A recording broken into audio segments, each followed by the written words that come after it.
続きましてはドキュメンタリー映画遺伝子組み換えルーレット、私たちの命のギャンブルの監督として知られる遺伝子組み換え問題の専門家ジェフリー・スミス氏に先日由井大会長がインタビューをした内容がございます。こちらを皆様にご覧いただきたいと思います。 I was very glad to have this interview with you 2016. Do you remember? Yes. Yes, I do. Thank you very much for the sharing the valuable information which us at that time, and I'm so fascinated about what you told me. And also you taught us that plant have stimulate pathway. That's very important, study from me because on me because glyphosate is used as herbicide by blocking their pathway. Furthermore, we learned glyphosate certainly affect human health as there is also stimulate pathway in the human's gut bacteria. Isn't it? Is it correct? Yes. Okay. Later on, I found out soil bacteria is almost the same as gut bacteria. The mineral content of GM corn is remarkably decreased is eating junk food like eating chaff. Moreover, glyphosate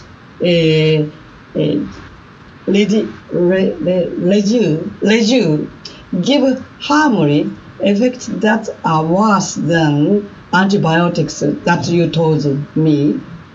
It damages gut bacteria to deteriorate the function. I developed solution it's called on-cooking, which is all the soil bacteria, meaning all the soil bacteria that is cultivated from unspoiled fertile soil on Japan and which contain over 500 kind of soil bacteria. If we mix that diluted with soil this on cooking, the farm crops are getting very healthy and we can have a good harvest. We found this soil bacteria contain bacteria that produce serotonin and dopamine and revitalize of the mitochondria.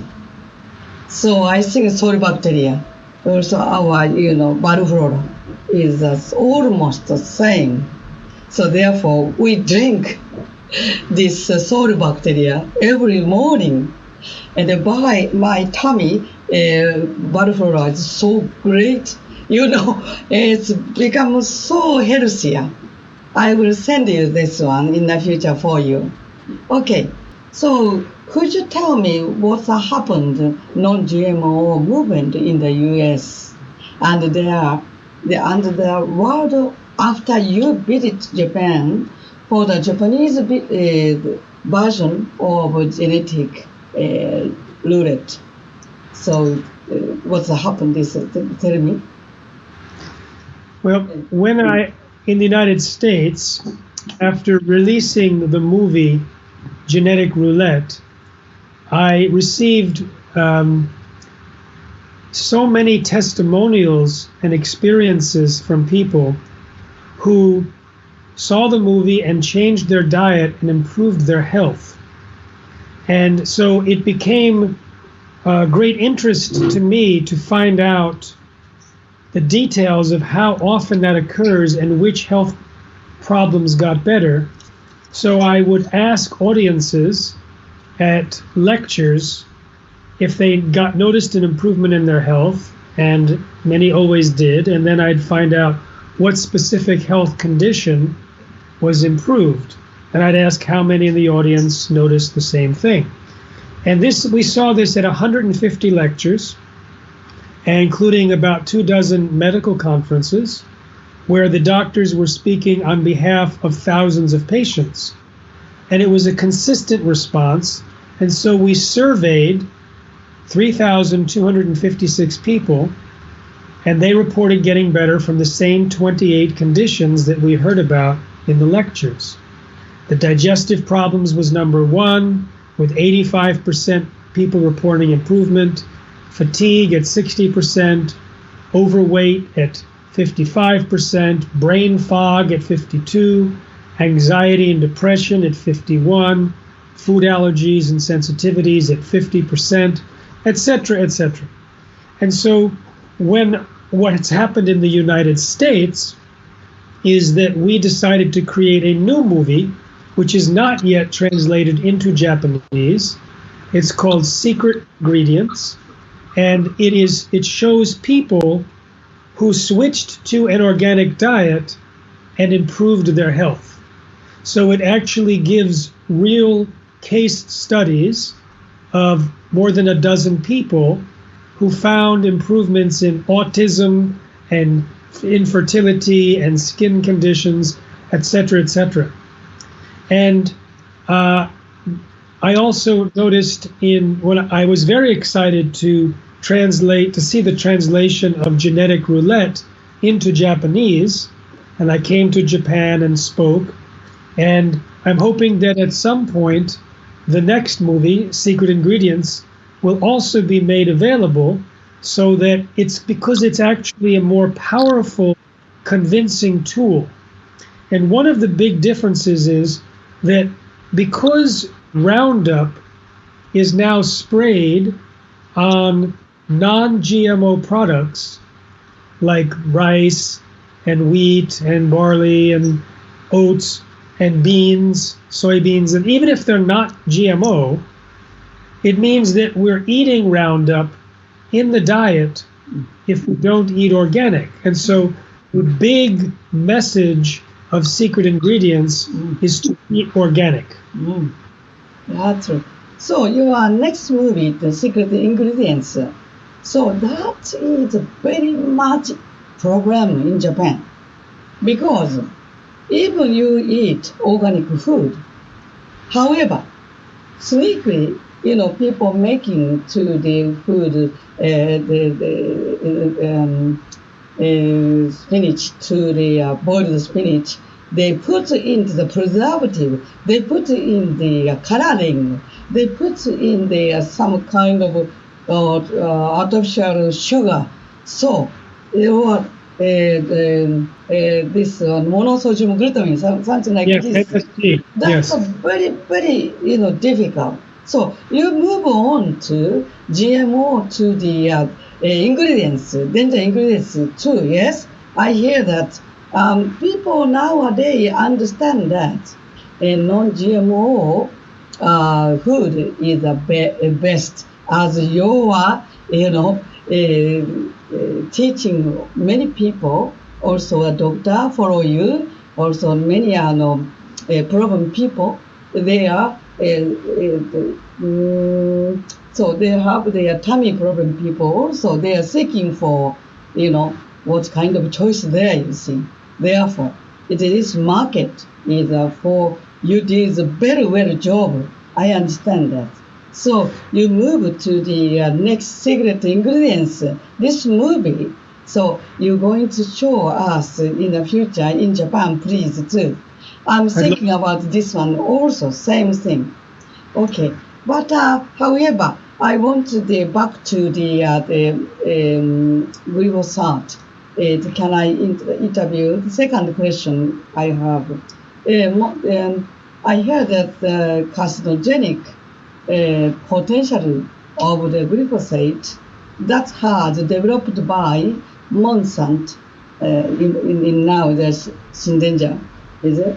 Bayer. Where? Yeah, the Deutschland company, they took over Monsanto, yes?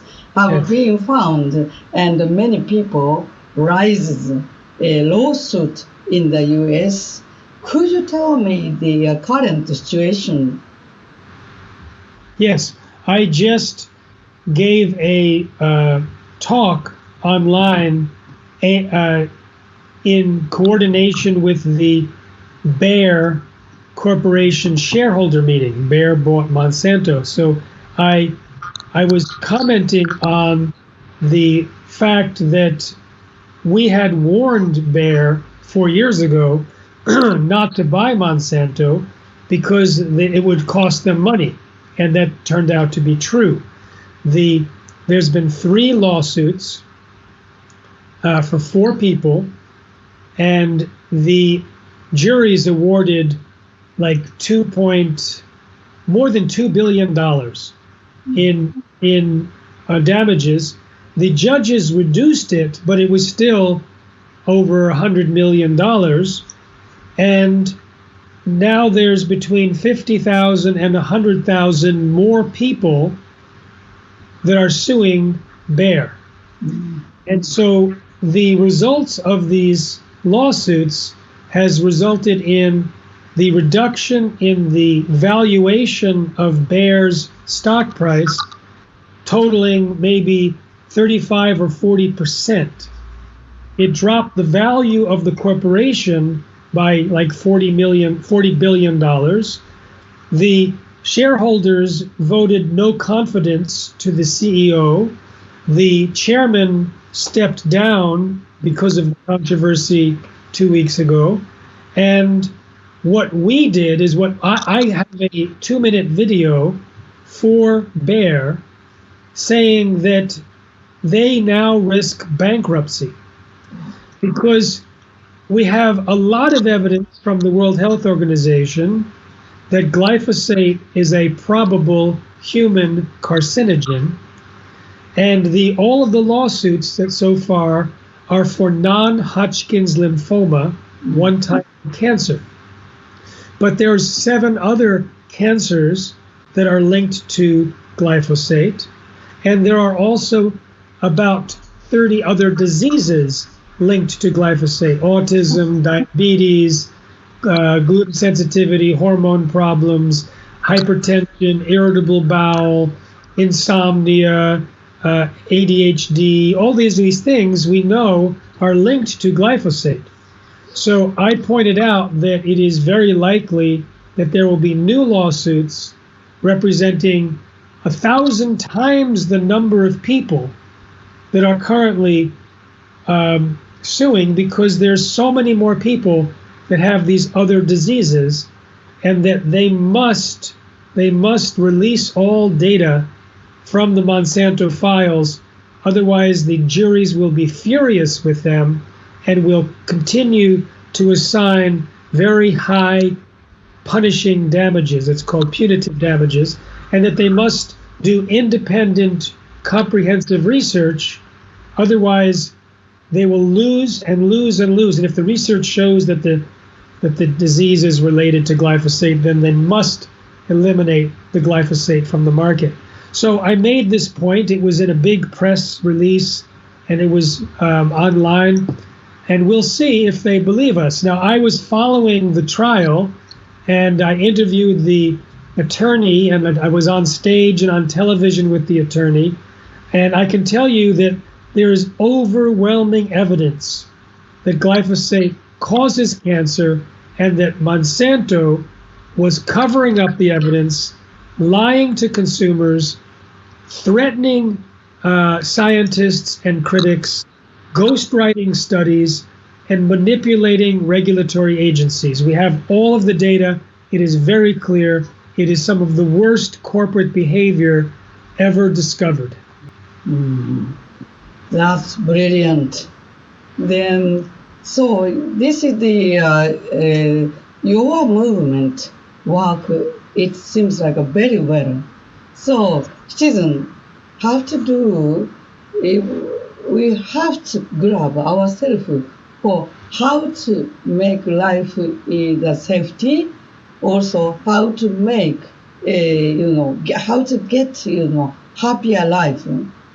We have to work, and we have to make a movement of this kind of thing to obtain. So you did very well this one. Thank you very much for your movement. So, what about the internationally? Could you tell me about the GMO movement? Would the world, such as South America, also the Europe, Africa, and Asia, do you hear that the same happened? Not only U.S. They used a lot of Monsanto GMO the seeds, you see. Do you know anything happened there in the world? Well, I've traveled to 45 countries and had a chance to find out what was happening in these countries and regions. And each one is different. We have 51% of Americans now saying that GMOs are not safe, and the food industry is rushing to eliminate GMOs to meet the demands of consumers. But there are some other countries that are they're very lost in their thinking because they have believed Monsanto. So Brazil and Argentina, for example, and China is a lot of people in China who are in charge are in favor of GMOs and do not pay attention to the damages. In India, they planted genetically modified cotton, and it's been an absolute disaster, but the people who are promoting the GMOs have lied about the results. So, in fact, because the farmers have been convinced that it will give them so much money, they are taking out loans and to invest in the more expensive seeds, but very often they completely fail to even pay back the loans, and over several years, 250,000 farmers that planted GMO cotton have committed suicide because they didn't have enough money to pay back their loans and they were at risk of losing their fields. And new reports blame the GMO cotton very clearly. We also see that the most important fight right now is about the new types of GMOs called gene editing. Gene editing, like CRISPR-Cas9. Like a genome. It's a genome, isn't it? Yeah, it's editing. It's a different style of genetic engineering. Yeah. And there's many studies that show it is very dangerous. It is not predictable. You can create changes that are entirely unpredictable, and most of the time the researchers do not even check to see if their genetic engineering resulted in what it was that they were intending. So very often they result in side effects that are not even evaluated. We know that now, but governments have been lied to by the biotech industry, which claims that it is safe, predictable, and natural. So Australia has just allowed certain gene-edited microorganisms and animals and plants to be introduced without any regulation whatsoever. There's similar situation in Japan, where the regulatory agencies ignore gene editing. It's similar in Argentina and Brazil and Canada. China actually has stronger regulations than Japan on this. But what's interesting is not only could this influence the health of people that eat gene-edited crops, but also gene editing is very inexpensive, especially for gene editing microbes like bacteria and viruses. And we realize that because it's so inexpensive and you can buy a do-it-yourself kit for $169 on the internet and start gene editing in your basement, that it's possible that within this generation there'll be so many gene-edited GMOs introduced into the environment, they then reproduce and alter the gene pool permanently. And so all future generations would not, as we have, inherit evolutionary nature. They would inherit products that were created in laboratories whose number one most common result is surprise side effects. So we may see 100,000 or 1 million new GMOs completely replace nature permanently and create havoc. And we are producing short videos on the danger. We have a 3-minute video at protectnaturenow.com. We have a 11-minute video focused on GMO microbes like viruses and bacteria that is about to be released. And we're calling on people around the world to eliminate the release of these new gene-edited GMOs, or we face a potential existential threat for all future generations.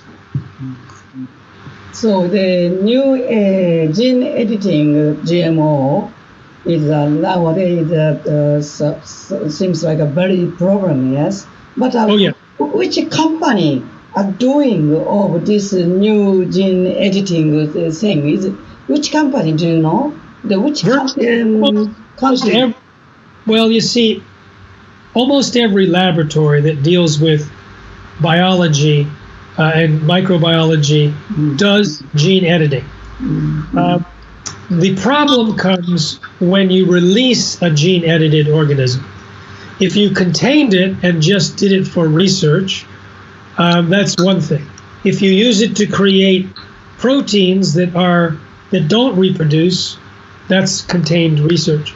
But if you release it into the food supply or release it outdoors, trees, mushrooms, grasses, insects, then you cannot recall it.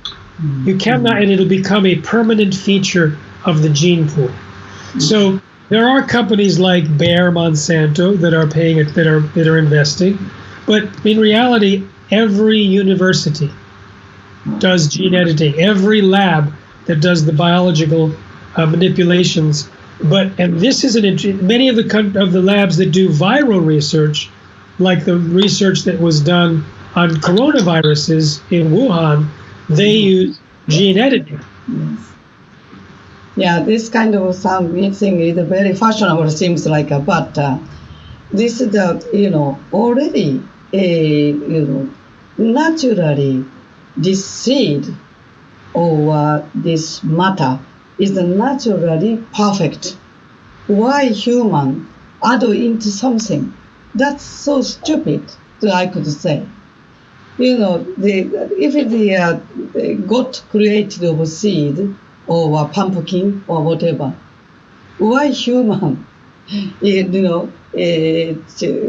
add something into this, perfect thing, no need to anymore change it at all.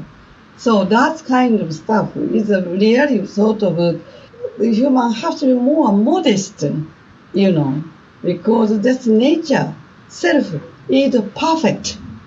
The God creature, I could say. So don't do this, because we are farmer. We need the original seed, very important.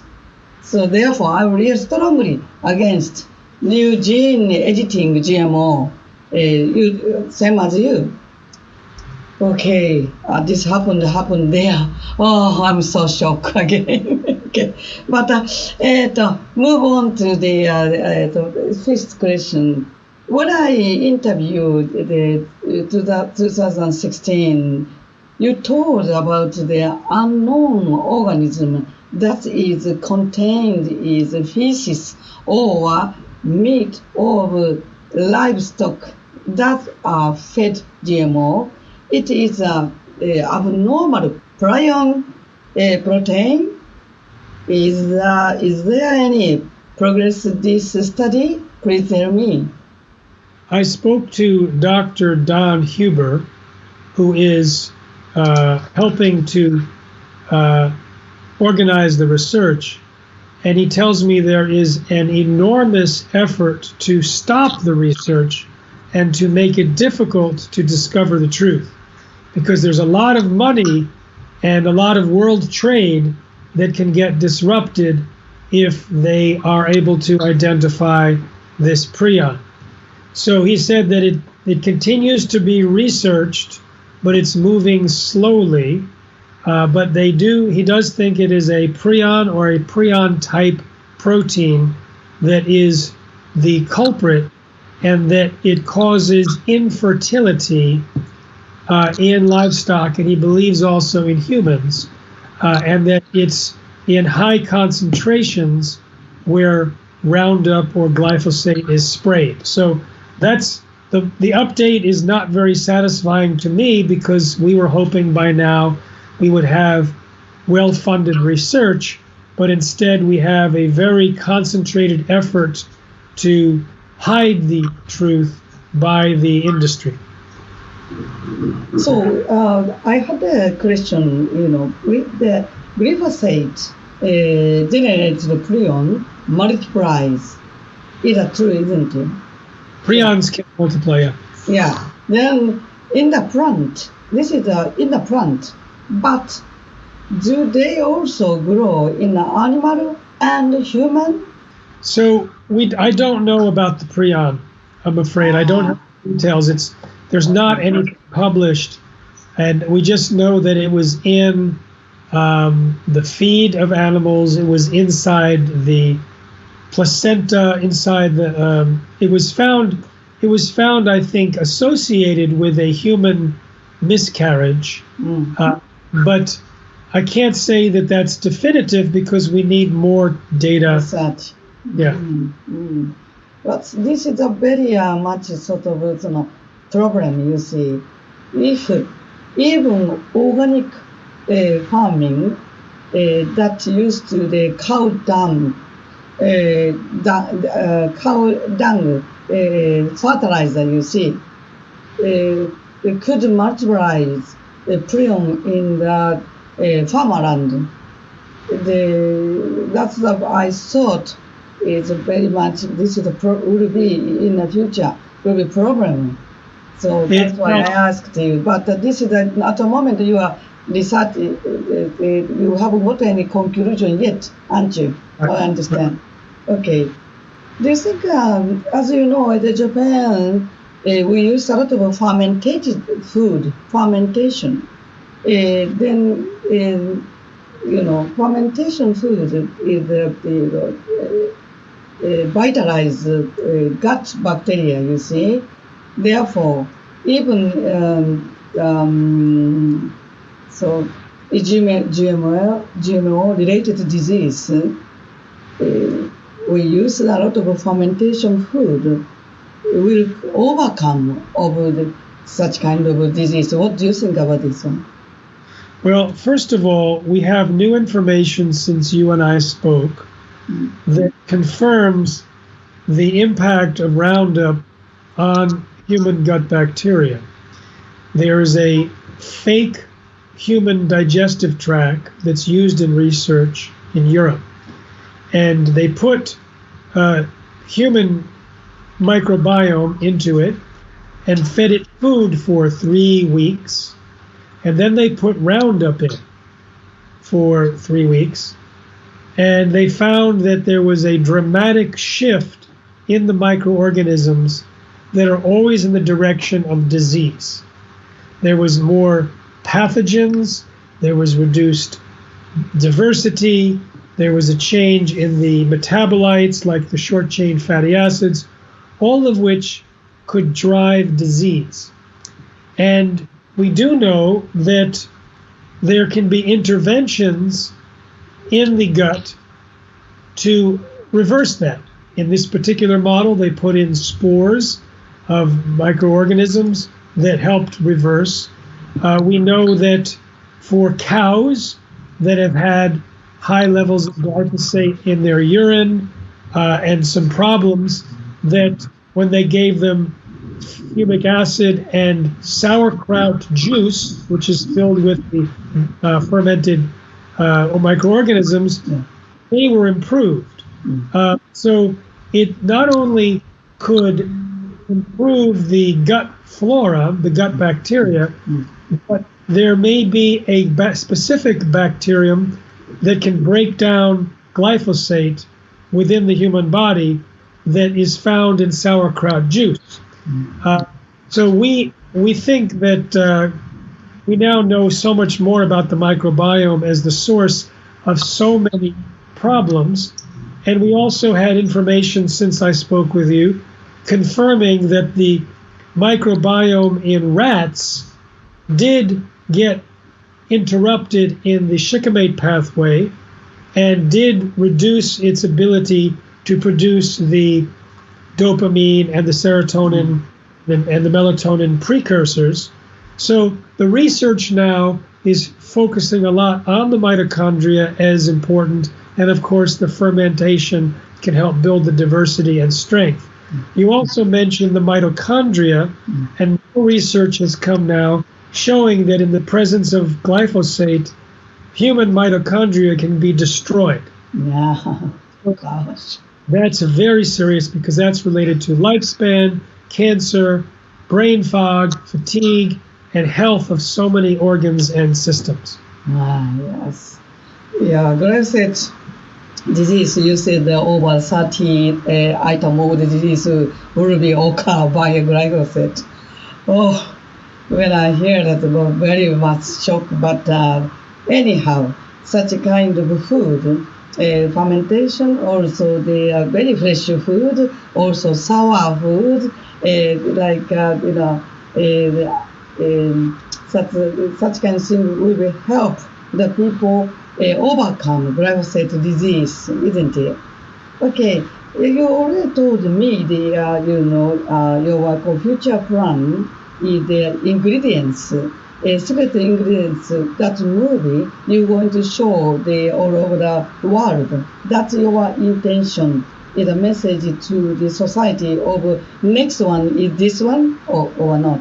Well, yes, certainly we want secret ingredients to be seen around the world, but we also need, you see, my job, my focus for 24 years has been primarily on consumer behavior, educating consumers so they make better choices. I have met with cabinet ministers, heads of state, and other parliamentarians and senators, but it hasn't been my primary focus. But now that we have gene editing that can be introduced to insects and bacteria and algae and fungus, human consumer choices is not going to stop that. And so I need to focus also on global policymakers. And so we need to create, and we are creating, educational assets like short films and interviews and reports to convince the whole world about the dangers of this replacement of nature by gene-edited organisms. And when I spoke at 8 conferences in the past few months, the audiences rated the existential threat to the planet's survival as greater with GMOs than with climate change. That GMOs had a greater threat to the planet than climate change because of the permanent change in the gene pool and the capacity to create massive harm. In a short film that we are producing and finishing this week, we show that genetically engineered bacteria that was almost released in the 1990s may have wiped out plants on land, just wiped them out. Another bacterium that was almost released might have changed weather patterns. So there's the potential catastrophe in the environment is one thing, and then COVID-19 shows what an organism can do, whether it's genetically engineered or not. It shows what it can do for human health and the economy. And when you genetically engineer, you increase the likelihood of these pandemics because you're introducing variations that can create side effects. So yes, we want to get secret ingredients seen, but there's now a new message that's urgent, and that is no release of GMO organisms at this time. I understand. So a genetic editing organism is a very danger. So then affect the even climate, the weather. So this is the only tiny thing that the people change, Then more bigger effect, bad effect, all over the Earth. That is a sign of very danger, isn't it? Oh yeah, and the thing is, we've come to an inevitable time in human history where we can easily change the direction of evolution for all time. But we have not come at the same time with sufficient knowledge, ethics, morality, long-term thinking, and responsible behavior of corporations. Therefore, we must act quickly. So you have to educate the consumer, you said that. So in order to the direction to change, we need many people have to be realized what is the problem, what is the problem we see in our life. So we have to know avoid this problem. In order to avoid this problem, we need another knowledge of this one. So you are like a teacher to do it guides them towards a good pathway. We're going to go to the good pathway. So please continue your job, and then then please help people. Also, I will do same thing from Japan. You do Japan and the world together, and we joined together. We'll give our information. Also, you give us your information, and we will get the future better life than now. Then this kind of silly thing, stupid thing to do using a little bit, add it a little bit minus in the top of gene, such kind of stuff is nonsense, because nature is perfect, isn't it? Thank you very much for your cooperation. Jeffrey, thank you. Thank you so much. Thank you. Thank you very much. Sayonara. Thank you. Sayonara.